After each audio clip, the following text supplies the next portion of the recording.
Pour remettre le sujet de cette vidéo dans le contexte, Cécile était très déprimée et très triste parce qu'elle trouvait qu'elle était une autrice de merde, comme c'est assez récurrent sur cette chaîne si vous la suivez, et qui était vraiment au bout de sa vie, à en pleurer au fond de sa couette parce que elle n'arrivait pas à faire sa réécriture et parce qu'une maison d'édition lui avait encore dit que bah non, ça sera sans eux en fait ce voyage éditorial et qu'elle ne serait pas éditée dans cette maison d'édition. Et en se perdant sur YouTube, comme elle fait très souvent, elle est tombée sur la chaîne de Friendly Space Ninja et la vidéo s'appelle, que je ne vais pas dire de bêtises, The Inevitable Downfall of Pretty Little Liars, la chute inévitable de Pretty Little Liars. Et d'un seul coup, Cécile s'est sentie très légitime à écrire. Du coup, je vais vous partager ce petit secret qui est de se rappeler que Pretty Little Liars existe. Du coup, auteurs et autrices, accrochez-vous bien et regardez cette vidéo parce qu'elle est là pour vous expliquer à quel point vous êtes légitime. Et si jamais vous ne vous trouvez pas légitime à écrire votre roman, souvenez-vous que Pretty Little Liars existe.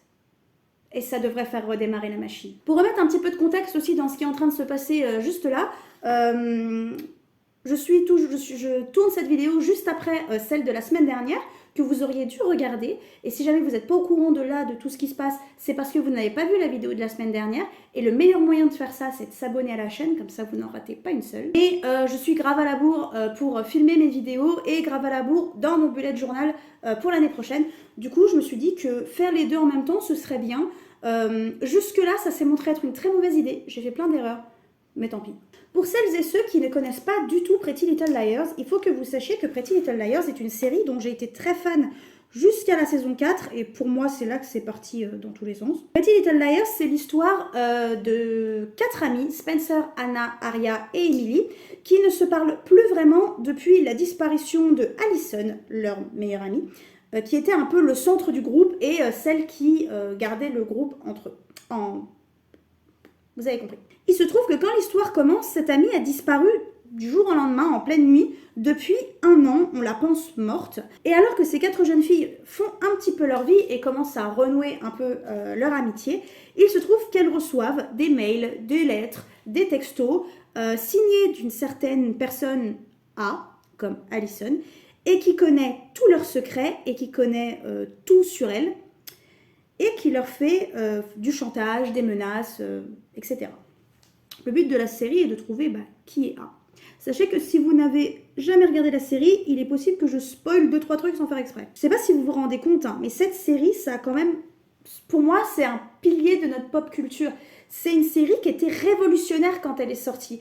Et c'était vachement bien. Jusqu'à ce que ça parte en vrille. Il faut savoir qu'aujourd'hui, il me semble que Pretty Little Liars, suivi probablement par Game of Thrones, d'après ce que j'ai compris, mais j'ai jamais vu Game of Thrones, est l'une des séries où le tout dernier épisode, l'épisode final qui est censé tout dénouer, est un des épisodes les plus détestés par la fanbase elle-même.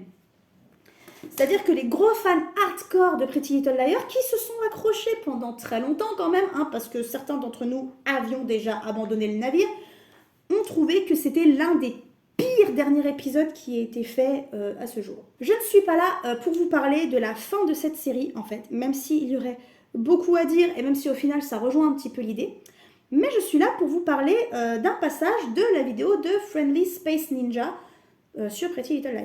Il y a énormément de raisons qui font qu'on peut ne pas se sentir légitime en tant qu'auteur et autrice. Moi, je trouve que j'écris très mal, et je trouve principalement aussi que mes histoires ne tiennent pas la route. Et c'est là qu'on revient à Pretty Little Liars. Dans la vidéo de Friendly Space Ninja, je devrais peut-être vous parler un petit peu du contenu de cette chaîne. Friendly Space Ninja, c'est une chaîne qui vous parle de nos séries préférées, des séries du moment, des séries, voilà, et qui décortique un petit peu tout ça dans des vidéos assez longues, en général entre 40 minutes, 1 heure, et qui en décortique l'écriture et les sujets qui y sont abordés. Il y a une vidéo sur Riverdale, une vidéo sur Emily in Paris, une vidéo sur Pretty Little Liars, les dernières aventures de Sabrina, je sais plus c'est quoi le titre en français.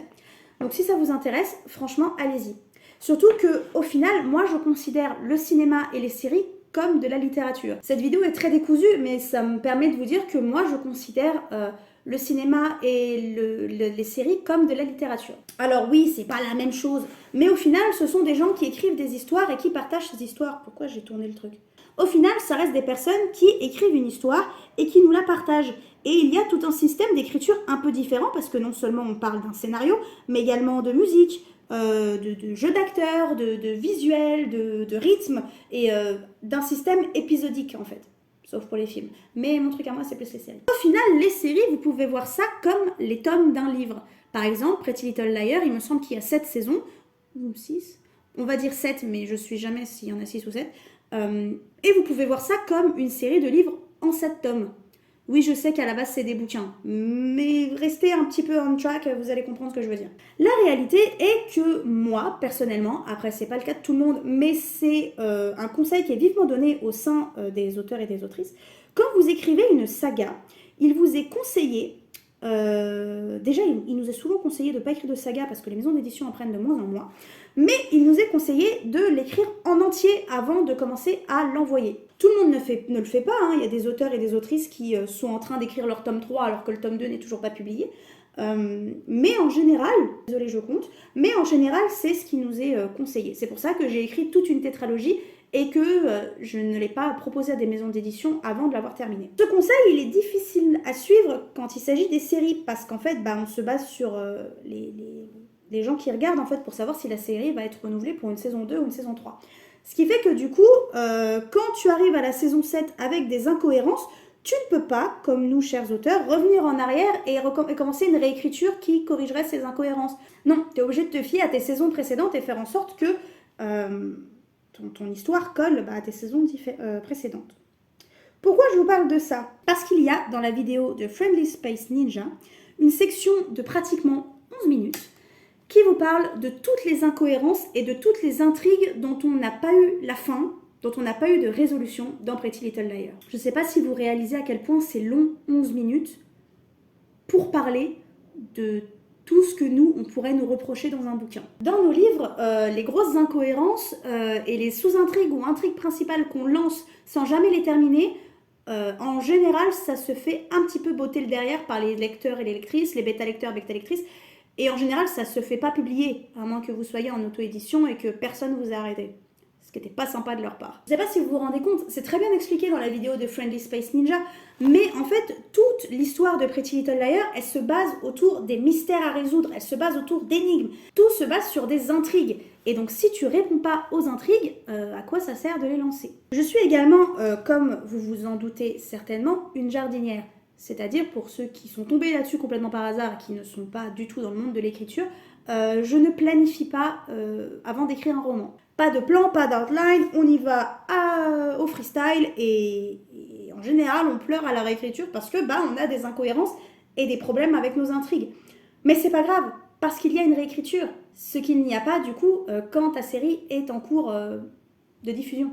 Il faut quand même que vous sachiez qu'on vit dans un monde où la réalisatrice de la série, donc Marlene King, a avoué en pleine interview qu'elle n'avait pas la moindre idée d'où est-ce qu'elle allait avec son histoire. C'est plutôt bien pour nous, petits jardiniers, parce que nous non plus, à la base, on ne sait pas où on va. Si nous, quand on ne sait pas où on va, on se fait soit tirer les oreilles à la réécriture, soit tirer les oreilles quand on essaye de se faire publier.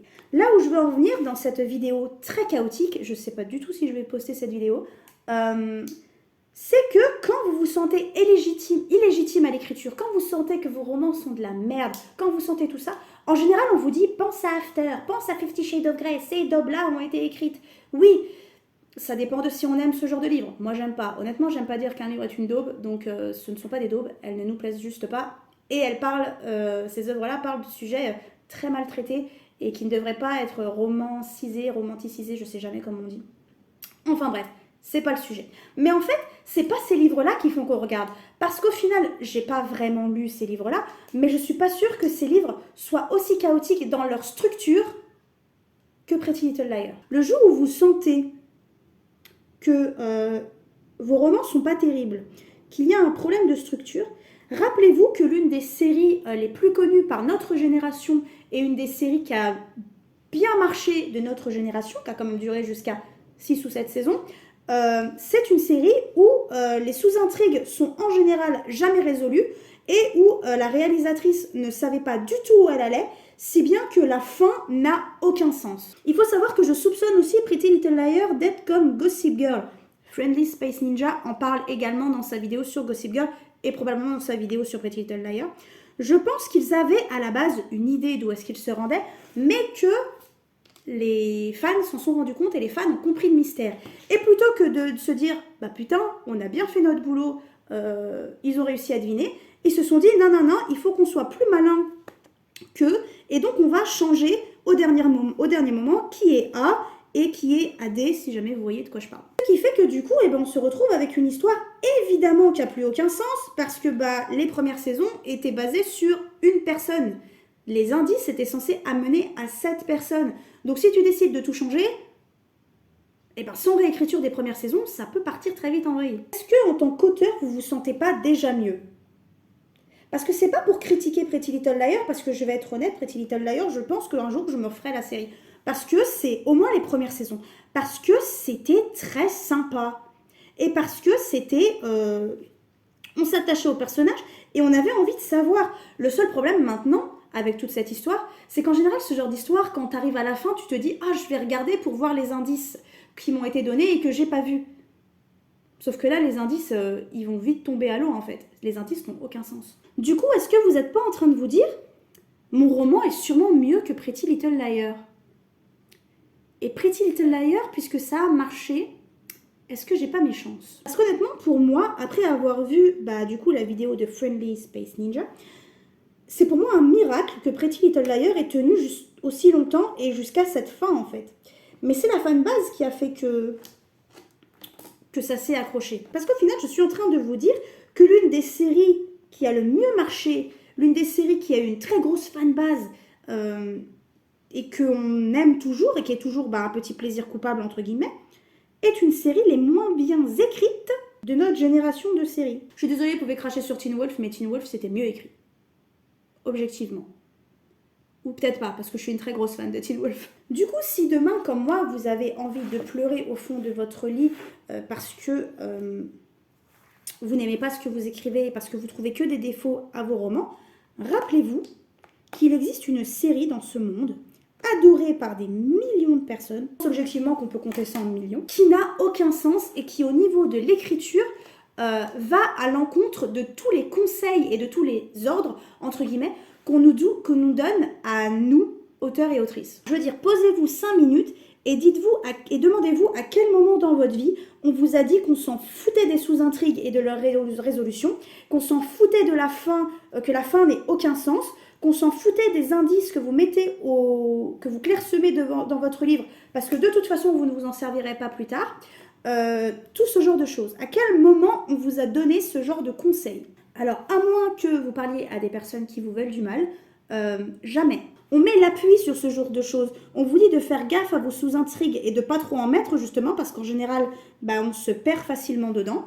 On vous dit justement de clairsemer des indices, et c'est pour ça que la plupart du temps, nous, les jardiniers, on est mal vus, entre guillemets, entre très gros guillemets, parce que... j'ai fait une connerie. On est mal vus, entre très gros guillemets, parce que on estime que du coup, on fait plus d'incohérences et qu'on se souvient pas forcément des indices qu'on met en place, et ce qui est pas faux, mais on fait des réécritures. Bon, voilà, arrêtez, laissez-nous tranquilles, on se débrouille, on s'en sort. Mais au final, toutes ces choses que je reproche à Pretty Little Liars, ce sont des conseils qu'on vous donne en écriture et qu'on vous dit de faire attention en fait à ce que vous faites, tout simplement. De ne pas faire trop de sous-intrigues, de les terminer, d'avoir une fin en adéquation avec tout ce que vous créez autour, donc l'univers, les personnages et les indices que vous mettez en place, et d'avoir des plot twists cohérents et tout simplement un texte cohérent. Tout ça, Pretty Little Liars s'assoit dessus. Donc au final... si vous décidez de ne pas vous asseoir dessus et que vous faites un minimum attention, votre bouquin est objectivement mieux que l'une des plus grandes séries de notre génération. Objectivement. Du coup, ce qu'on peut faire, c'est ravaler ses larmes et se dire que, quoi qu'il arrive, on ne pourra pas écrire quelque chose de pire que Pretty Little Liars.